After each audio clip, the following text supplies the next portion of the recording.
Hello, everyone. Good afternoon. Yesterday, the United States witnessed a medical miracle. The first doses of a COVID vaccine were administered to frontline workers across the country. The president promised a safe and effective vaccine in record time, and President Trump delivered. Earlier this year, we heard from several news outlets and so-called fact checks that President Trump would need, quote, a miracle to be right. That was an NBC News article. We were told, according to Healthline, quote, a vaccine will still take more than a year to develop. USA Today warned us that, quote, despite medical researchers' progress, the vaccine, quote, was more than a year away. And National Geographic even told us that achieving a vaccine within, quote, a year to 18 months would be absolutely unprecedented, end quote. These reports deserve their own fact check. False. President Trump has not only been the optimist, hopeful to achieve a vaccine by year's end, he has also been a leader. Through Operation Warp Speed, President Trump, the businessman, and the president, as the innovator, has succeeded. President Trump directed military logistics experts at the Department of Defense to partner with health experts at Health and Human Services to ensure prompt delivery of vaccines and equipment. This includes the appointment of 4-star General Perna, who oversees the global supply chain and readiness for the United States Army, as Operation Warp Speed's chief operating officer. The Trump administration supported clinical trials by working to enroll participants through NIH-funded COVID protection networks and provided funding and technical support through the National Institute for Allergy and Infectious Disease and Biomedical Advanced Research and Development Authority. President Trump also directed industrial-scale manufacturing of vaccines to take place at its own risk before knowing whether these vaccines would be successful. It was a novel approach, indeed, to vaccine development led by President Trump. The results of these historic investments will benefit the American people and will mark the beginning of the end of the pandemic. As the first doses of the vaccine are delivered and administered, we urge all Americans to continue to wash your hands, socially distance, wear a mask when you are unable to do so. We also encourage those at the state level to improve the early and aggressive use of monoclonal antibody treatments, especially among vulnerable Americans. The Trump administration led the way, approving monoclonal antibody treatments for outpatient use, issuing 2 emergency use authorizations in November. Additionally, through HHS's Office of the Assistant Secretary for Preparedness and Response, monoclonal antibody patient courses have been allocated to all 50 states. Together, these steps can play a significant role changing the course of the virus. Thank you to President Trump, and with that, I will take questions. Ben. Kayleigh, now that the Electoral College has voted, does the president acknowledge that Joe Biden is the president-elect? Does he have any plans to invite him here to the White House? The president is still involved in ongoing litigation related to the election. Yesterday's vote was one step in the constitutional process, so I will leave that to him and refer you to the campaign for more on that litigation. What is his reaction to Leader McConnell today congratulating Joe Biden and calling him the president-elect? I haven't gotten the president's reaction to that yet, but the president, again, is pursuing ongoing litigation, would refer you to the campaign for further. And what's the path forward, though, for litigation? If the votes have been certified, if the Electoral College has voted, there doesn't seem to be a legal recourse at this point. The campaign would have more specifics for you on legal recourse, but yesterday was one step in the constitutional process leading up to the January 20th date in the Constitution. Steve. Does the president plan to take the vaccine and really do it in a public way to inspire confidence among people? So the president currently at this moment has said he is absolutely open to taking the vaccine. He's been emphatic about that to me privately and to you all publicly. But he did recently recover from COVID. He has the continued protective effects of the monoclonal antibody cocktail that I mentioned. And he will receive the vaccine as soon as his medical team determines it's best. But his priority is frontline workers, those in long-term care facilities, and he wants to make sure that the vulnerable get access first. Yes. Wouldn't him taking the vaccine set an example for Americans to give them confidence? Dr. Fauci, as well as Montez Sului, both said today that they think President Trump should get the vaccine. If A, because for himself, but B, to set an example. Will he do that? Like, why not do it just to show Americans that it's safe? Because he also wants to show Americans that our priority are the most vulnerable. There will be some senior administration officials taking it publicly to instill that confidence. It is very important. And the president, no, but you'll learn in the next few days who that is, who those individuals will be. But they will be taking it publicly to instill confidence. The president wants to send a parallel message, which is, our long-term care facility residents and our frontline workers are paramount in importance, and he wants to set an example in that regard. You personally take it? I absolutely would be open to taking the vaccine.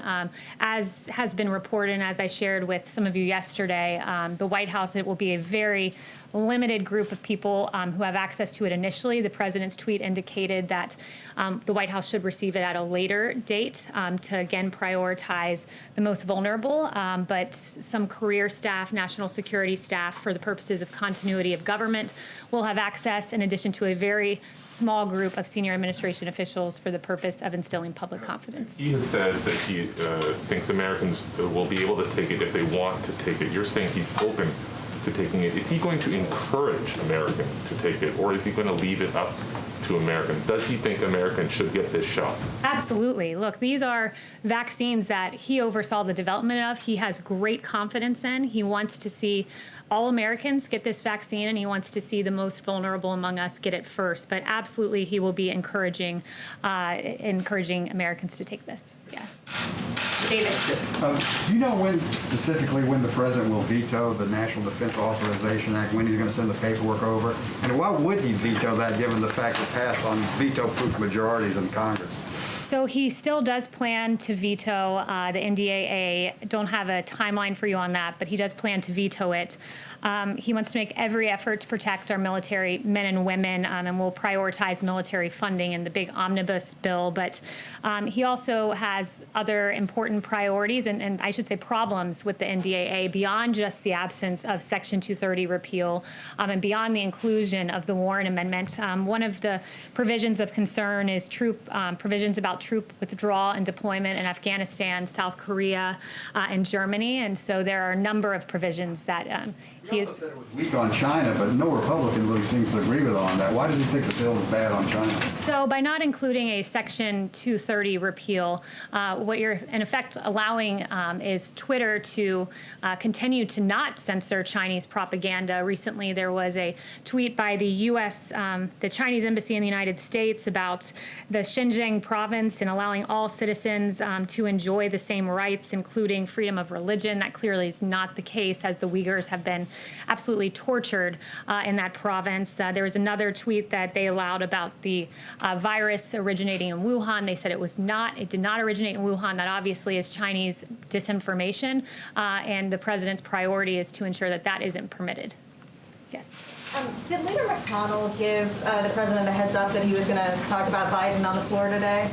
I'm not sure if he had any call with him prior to making that statement. Okay. And is Secretary Mnuchin or Chief Meadows going to be involved in this bipartisan meeting that's happening on the Hill today at 4 o'clock about COVID relief? I believe it's just congressional leaders meeting, but I'll get back to you if there is a White House presence there. But what I can tell you is that the White House has had a continuous presence in the stimulus talks leading on this for months, trying to get this phase 4 passed. And when I spoke with the chief about this again this morning, he noted that Nancy Pelosi has really been standing in the way of a deal going back prior to the election, when she was anti-stimulus checks, something the president has been vocal about wanting. And then after the election, according to her, quote, she can now support these checks because of a, quote, new president, were her words, which is appalling to think that politics was playing into COVID relief for the American people. And she stood against liability protection. This is protection for our small businesses so that they're not held liable for COVID incidences through no fault of their own. And she's really playing up to the trial lawyers and opposing liability protection, which should be something that's just mere common sense. One other question about confirmations of Biden's cabinet picks. President Trump had the benefit of the Senate starting hearings and starting the process before he was inaugurated in January of 2017.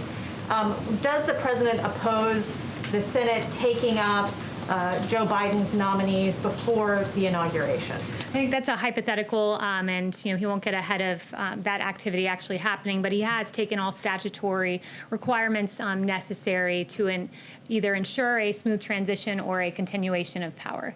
Yes. Thanks, Kayleigh. Given the success of Operation Warp Speed, why hasn't President Trump been more visible during this initial vaccine rollout? You have the vice president in Indiana today.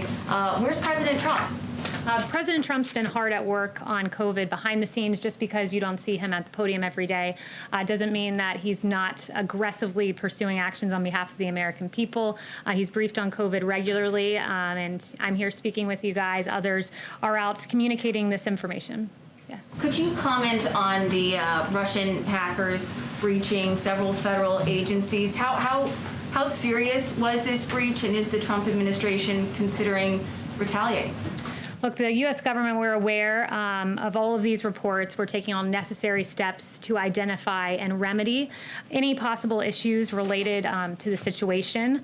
As one step in that process, CISA has issued an emergency directive on Sunday night for all federal civilian agencies to review their networks for indicators of compromise and disconnect or to power down SolarWinds Orion products immediately. So we are taking a hard look on this and obviously take any sort of cyber hacks very seriously. And just one more question on Russia. Since Russian President Vladimir Putin has congratulated President-elect Joe Biden, any comment on that from the Russian president? No comment on that. I'll leave it to the president to react to that. Has he spoken to President Trump? Not that I'm aware of, no. Let's see. David. Does the president intend to run for election in 2024, and would you like to be part of that campaign? I will leave that to the president, but he's still pursuing ongoing litigation at the moment for this election. Yes. Todd. Thanks. President Trump supported the Texas lawsuit at the Supreme Court, and a lawsuit that President-elect Biden called an assault on democracy. How is it not anti-democratic to try to nullify 20 million votes? I think pursuing legitimate litigation through the judicial system is in no way assaulting democracy. In fact, it's using Democrat institutions in the manner they are to be used to pursue legitimate claims with sworn affidavits and additional evidence. But I do think what is an assault on democracy are the 4 investigations into President Trump over Russia collusion that turned up nothing. I mean, Mueller alone, you had 19 lawyers, 40 FBI agents, 2,800 subpoenas, 500 search warrants, millions of taxpayer dollars, all to find no collusion. And the investigation into President Trump began far before he was even elected president of the United States. And his intel briefings in the transition period were even weaponized against him. An insurance policy from Peter Strzok was put in place against this president prior to him being elected. That is what is an assault on democracy. Blake. Kayleigh, I want to ask you about COVID relief negotiations, but just to hone down on what was asked about the vaccine, yes or no, we should expect to see President Trump take a coronavirus vaccine before January 20th and do so on camera? He will take it when health experts and his White House doctor ask him to do so and says it's the appropriate time. He is very open to taking this, but also wants to prioritize our frontline workers. Since you brought up the vaccine, before you get to your next question, one thing I do want to make clear is that there are 2.9 million doses of the Pfizer vaccine that have gone out. In 21 days, there will be an additional 2.9 million of those doses, because of course the Pfizer vaccine is 2 doses. And there are going to be rolling updates and shipments of the vaccines. Of course, we've secured millions in advance. And this Friday, there will be 4 million Pfizer vaccines going out. We are hopeful that Moderna gets approved. The FDA said that the data looks good. We're waiting for that EUA. So hopefully there will be that EUA and then an additional 6 million Moderna doses out next week. So 10 million doses out next week. And I want to emphasize, just stepping back from a macro perspective, because it is so impressive what this president did, making these agreements in advance. And he secured not just tens of millions of doses, but in fact, hundreds of millions. There's the 100 million with Pfizer. There's 100 million with Moderna. We've secured another 100 million from Moderna. We're hopeful that we will get an additional 100 million from Pfizer. I think we will. And then Johnson & Johnson is nearing the end of its phase 3 clinical trial. That's another 100 million doses secured, with hundreds of millions doses more if needed. And then AstraZeneca, which is in phase 3 clinical trial, 300 million doses secured. So it's a really impressive achievement what this president has done. But what's your next question? Negotiations. So there's this meeting this afternoon, the Big Four up on the Hill. We're told, by the way, that Secretary Mnuchin will be there. If the Big Four, if the Treasury Secretary are able to come to some sort of a deal, would President Trump sign off on it, or does he have specific asks, specific red lines that have to be in any sort of deal? I think we'll wait to see what that deal looks like. He's said that he would really like to see those stimulus checks in there, but his priority at the end of the day is getting relief to the American people. We're hopeful there will be some sort of agreement, but I would note that we've been the party that's been flexible. We've been the party that's said, hey, standalone PPP, that's funding for small businesses and funding for businesses generally to go to pay their employees. We've had a standalone bill that we supported there. We had a standalone unemployment insurance bill. So we've been the party that's been flexible in this. Clear, if there is a deal that doesn't have direct payments, the president would support it or not? I'm not going to say if that's a red line or not. I won't get ahead of the negotiations, but I'll just say that we are hopeful there is a deal there that the president can then look at and support. Yes, Catherine. Does the White House have any comment on Rudy Bailey, the security director who had his leg amputated due to COVID? Yeah, our heart goes out to his family. They've asked for privacy, and he is recovering from what I understand. We're very pleased to see that, but he and his family will be in our prayers. And has the president had a chance to speak with him? I'm not sure if the president's had a private conversation with him, nor would I confirm any private conversation that he did have. Luis. Thank you for doing this. Over the weekend, a statue of Mahatma Gandhi was desecrated by some protesters in downtown DC. This is for the second time this has happened. I would like to have your comments on that. Yeah, it's terrible. No statue or memorial should be desecrated, and certainly not one like that of Gandhi, who really fought for the values that America represents of peace, justice, and freedom. So that desecration is appalling to see. It's appalling that it's happened more than once, and we believe the reputation of Mahatma Gandhi should be respected, especially here in America's capital. Ask one more. Sure. Does the president believe that the democracy in the United States is under threat? And based on the streets, what are the electoral reforms he wants to push in this country? What was the first part of your question? I couldn't. Does the president believe that democracy in the United States is under threat? That democracy is under threat. He believes that it certainly was under assault when it comes to the investigations into his administration, the Mueller probe, the unfortunate way that our FBI was mishandled by folks like Andy McCabe, by folks like Jim Comey, and weaponized in a political way against his candidacy and then against his presidency. Yes, Charlotte. Thanks, Kayleigh. Is President Trump planning to take any action after seeing the forensic audit of the machines in Antrim County, Michigan? I'd have to refer you to the campaign on anything regarding the election. Just as far as the 2018 executive order on election interference, has he received a report yet? And when he does receive it, is any of that going to be available for the public to look at? I am not aware of any report that he's received to that end. Yeah. Chanel. Thank you, Kayleigh. Just want an update statement on Iran, especially in light of the just signed Israel-Morocco deal. Where does the White House see that Iran's standing in the Middle East now? Especially, what is the current assessment from the White House with regards to Iran standing in the Middle East as you continue to sign Middle East deals? Are they going to strengthen? Is it weakening? What is the current White House assessment on Iran? Yeah, as the region increasingly comes together through these peace deals, which Senior Advisor Jared Kushner, Avi Berkowitz, and others, National Security Advisor Robert O'Brien deserve a ton of credit for. It's remarkable. But as the region continues to come together, our maximum pressure campaign continues to be effective. Iran is increasingly isolated and weakened. And when President Trump came into office, you know that the region was in extreme turmoil. ISIS had a caliphate in Iran's Iran's proxies were wreaking havoc.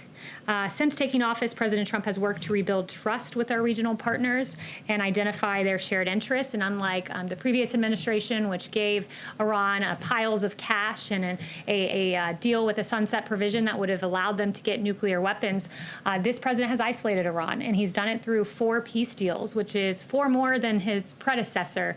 But it's unfortunate that it doesn't give much coverage in the mainstream media. But I guess we shouldn't be surprised, because in the last 24, 48 hours, there have been quite a few stories that have not gotten a ton of coverage in the mainstream media.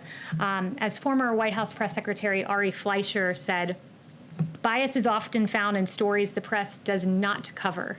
And last week we found out that Democrat Congressman Eric Swalwell was infiltrated by an alleged Chinese spy. This spy cozied up to Swalwell, raised funds for his 2014 campaign, and even planted an intern in his office. And that relationship continued until the FBI briefed him in 2015, and that was some very good reporting done by Axios.